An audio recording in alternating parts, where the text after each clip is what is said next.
राजस्थान में एक जगह पड़ती है हिंडोन, नाम सुना हुआ? हिंडोन करौली में, और यहाँ का एक राजा था हिरण्यकश्यप।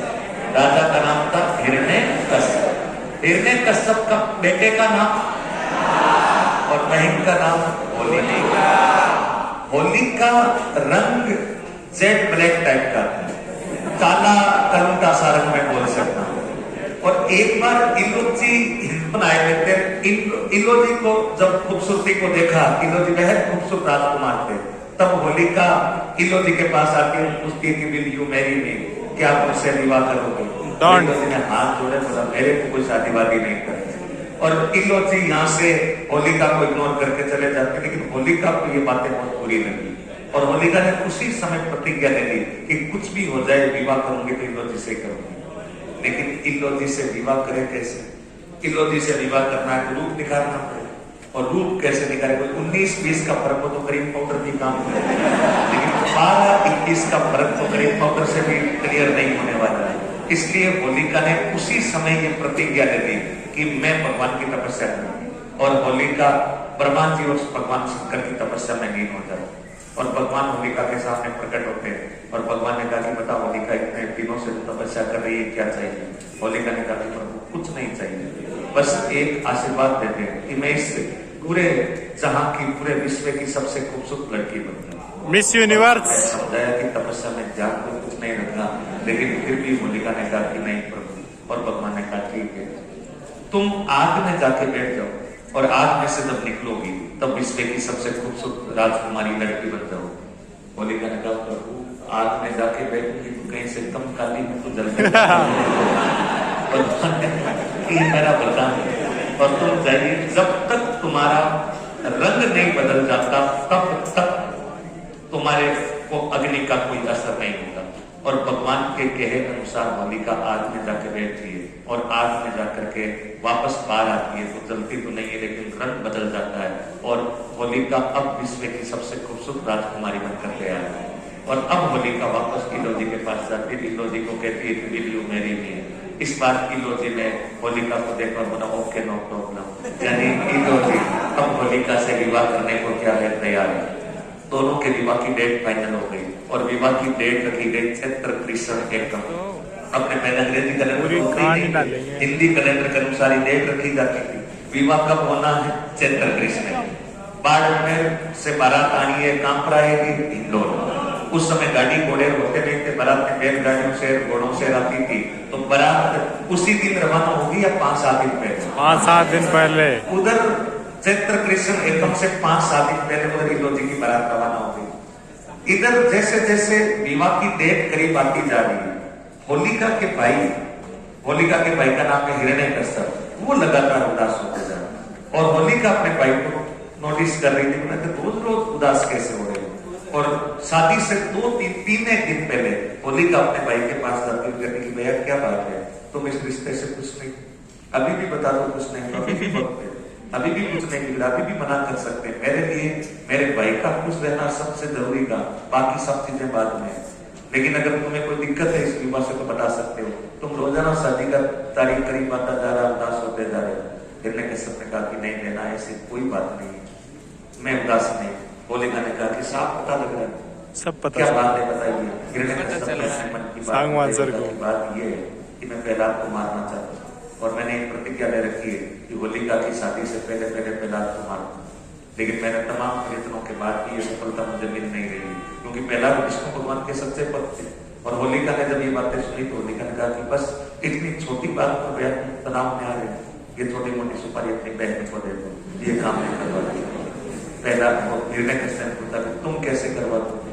होलिका ने हिरण्यकश्यप को बताया कि मेरे को भगवान का वरदान है कि मैं अग्नि में जलने वाली नहीं, और मैं विवाह से 1 दिन पहले चैत्र कृष्ण एकम को विवाह है, और चैत्र कृष्ण एकम से पहला दिन क्या था? फाल्गुन पूर्णिमा। उस दिन आग में लेके प्रहलाद को बैठ जाऊंगी। लेकिन होलिका गलतफहमी का शिकार हो रही है। होलिका का वरदान तो था, लेकिन वरदान ये था कि जब तक तुम्हारा रंग नहीं बदल जाता तब तक तुम अग्नि में नहीं जलोगी। रंग बदलने के बाद अग्नि में जाओगी तो जलोगी क्या नहीं, कोयला बन जाओगी।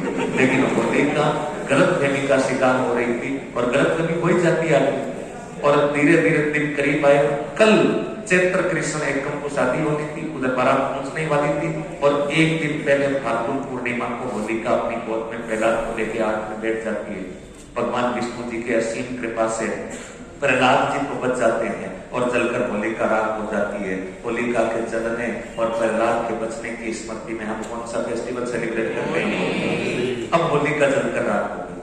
पूरे हिंदुओं वाले कह रहे हैं क्या करें, बारात आने वाली है। तो आप जैसे कुछ समझदार लोगों ने कहा बारात को आना है, नाश्ता वास्ता करवाएंगे, फिर ढंग से बिठा कर समझा देंगे और बिना दुल्हन के रवाना कर देंगे। बारात पहुंच गई फाल्गुन पूर्णिमा, शाम को बारात पहुंची। अगले दिन शाम को नाश्ता वास्ता करवाया, कुछ नहीं बताया।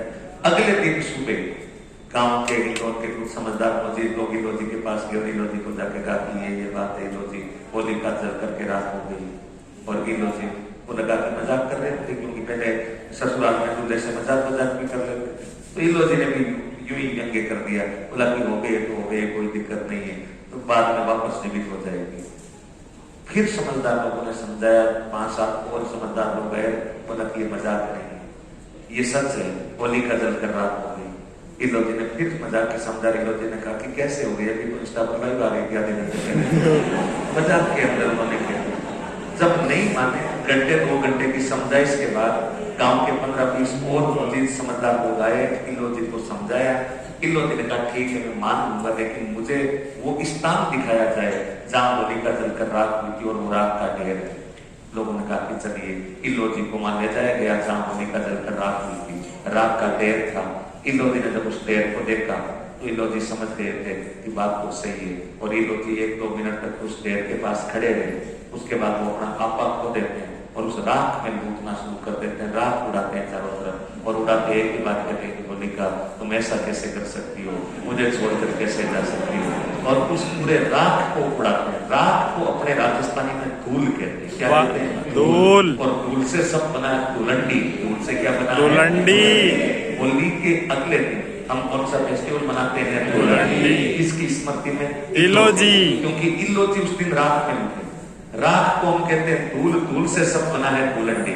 हम इलो जी की याद में आज भी प्रतिवर्ष धुलंडी मनाते हैं। लेकिन क्या वर्तमान में हम धुलंडी के त्योहार पर क्या एक दूसरे पर राख या धूल उड़ाते हैं? नहीं। भले ही नहीं उड़ा रहे, लेकिन अपने चेहरे को, कपड़ों को, अपने तमाम स्थानों को हम राख जैसे कर देते हैं। राख के स्थान पर हम क्या उड़ा रहे हैं?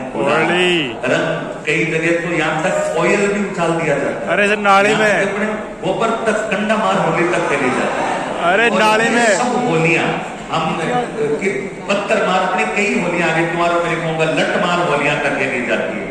तो ये जो सारी होलियां हम खेल रहे हैं, ये किसके स्कर्ते में खेल रहे हैं? इलो जी। और इस दिन मान लीजिए आपके गांव में, आप मान लीजिए गांव में बैठे हो, मैं गांव में बैठा हूँ, और कोई धुलंडी वाले दिन नए कपड़े पहनकर आ रहा है, तो हम उसे छोड़ेंगे या भरेंगे? छोड़ देंगे।